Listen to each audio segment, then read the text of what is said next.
ناظرین، اسلام دین فطرت میں آج کے منتخب اقتباس کا عنوان ہے مانگنے والوں کو جھڑکنا منع ہے۔ ارشاد باری تعالیٰ ہے وَأَمَّا السَّائِلَ فَلَا تَنْهَرْ۔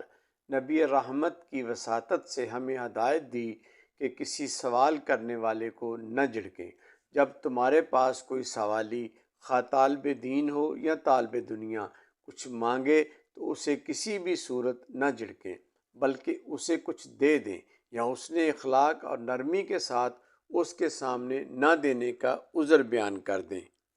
اسی سورۃ الضحیٰ کی متصل آیت میں فرمایا وَأَمَّا بِنِعْمَتِ رَبِّكَ فَحَدِّثْ، اور اپنے رب کی نعمت کا خوب چرچا کرو۔ تحدیث نعمت کرنا بھی شکر گزاری ہے، اور اللہ کی نعمتوں کی تحدیث کا ایک انداز یہ بھی ہے کہ مستحق سائل کو حسب توفیق لازمی نوازا جائے، اور اگر فی الوقت ایسی کوئی دینے کی صورت نہ ہو اور وہ سائل مانگنے پر اصرار کر رہا ہے تو پھر اپنے رب کی نعمت کا اظہار سائل سے قول معروف سے کریں، یعنی اس سے نرمی سے، عذر سے، شائستگی سے معذرت کر لیں۔ اسی حوالے سے اللہ تعالیٰ نے ہماری رہنمائی سورۃ البقرہ میں یوں فرمائی قول معروف و مغفرۃ خیر من صدقات یتبعها اذن واللہ غنی حلیم۔ بلی بات کہہ دینا اور سائل کی ترش کلامی کو معاف کر دینا اس خیرات سے بہتر ہے جس کے بعد ایذا رسانی ہو، اور اللہ بے پرواہ تحمل والا ہے۔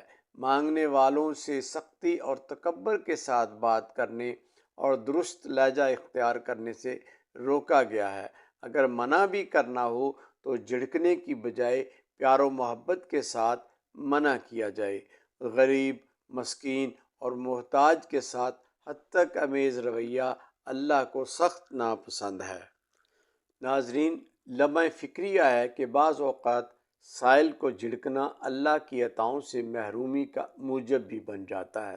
سورہ آل عمران میں فرمایا وَتِلْكَ الْأَيَّامُ نُدَاوِلُهَا بَيْنَ النَّاسِ وَلِيَعْلَمَ اللَّهُ الَّذِينَ آمَنُوا، اور ہم لوگوں کے درمیان ایام تنگی و کشادگی کو گردش دیتے رہتے ہیں تاکہ اللہ ایمان والوں کو چھانٹ کر الگ کر لے۔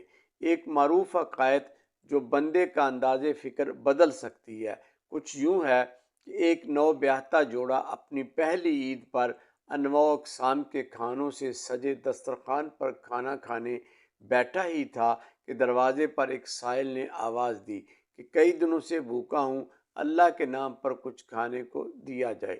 شوہر نے اپنی بیوی سے کہا جاؤ پہلے کھانا اس فقیر کو دے آؤ، آج عید ہے، وہ بھی عید کی خوشیوں میں شامل ہو جائے۔ وہ نیک دل خاتون اٹھی، کھانے کا طبق اٹھایا اور سائل کو کھانا دینے کے لیے باہر کا دروازہ کھولا تو اس سائل کو دیکھ کر ایک چیخ مار کر بے ہوش ہو گئی۔ اس کا شوہر جلدی سے دروازے پر آیا، بیوی کو ہوش دلائی تو پوچھا کہ تم کو کیا ہوا؟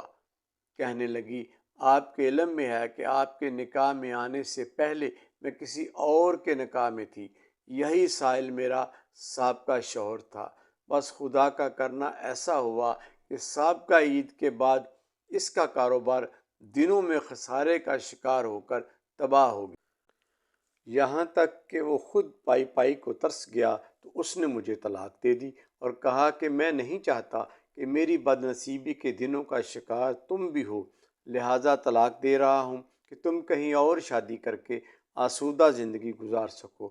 اور پھر طلاق کے بعد میں نے آپ سے نکاح کر لیا۔ ظاہر تو اس میرے سابقہ شوہر میں کوئی برائی نظر نہیں آتی تھی، ہاں مگر پچھلی عید پر جب میں اور میرا سابقہ شوہر یہ سائل کھانا کھانے لگے تو ایک فقیر نے کھانے کی صدا لگائی تو اس نے اسے کھانا دینے کی بجائے خوب بری بھلی سنائی تھی۔ شاید یہی بات اللہ کی ناراضگی کا باعث بنی جو اسے دولت مند سے ایک بیکاری بنا گئی۔